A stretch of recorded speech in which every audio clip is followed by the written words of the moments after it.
Depuis plusieurs semaines, Éric Zemmour est accusé d'agression sexuelle de la part de plusieurs femmes, tandis que les témoignages se multiplient après que Gaëlle L'Enfant, conseillère municipale d'Aix-en-Provence, soit sortie du silence pour dénoncer les agissements du polémiste à son égard il y a plusieurs années. Si les témoignages sont accablants, CNews a décidé de maintenir malgré tout son chroniqueur à l'antenne. Il y a plein d'autres raisons pour lesquelles on aurait pu ne plus avoir Éric Zemmour à l'antenne que pour ces raisons-là. La présomption d'innocence sur les sujets racistes et tout ça, elle n'existe plus pour Éric Zemmour, avait alors déclaré Laurent Ruquier, interrogé à ce sujet sur RTL le 8 mai.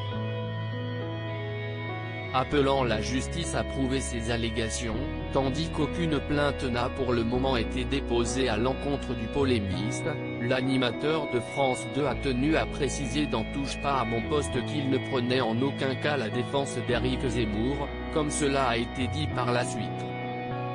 Ce n'est pas parce qu'on ne partage pas les opinions de quelqu'un, comme s'il estime mon cas, qu'il faut l'accabler de tous les maux, a ainsi lancé Laurent Ruquier, visiblement très touché qu'on le dise défenseur de son ancien chroniqueur alors qu'il demande simplement que la lumière soit faite sur cette affaire.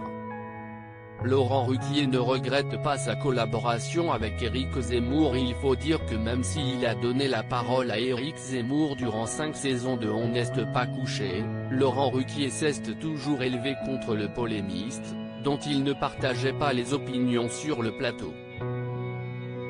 Tandis qu'il l'a évincé en 2011, soit un an avant les élections présidentielles, l'animateur des grosses têtes a expliqué qu'il ne lui donnerait aujourd'hui plus la parole, estimant avoir fait son temps. Mais il ne regrette rien de leur collaboration. Ce que je regrette, ce sont les conséquences de son vedettariat. Le fait que ses paroles, que ses idées, se soit libéré.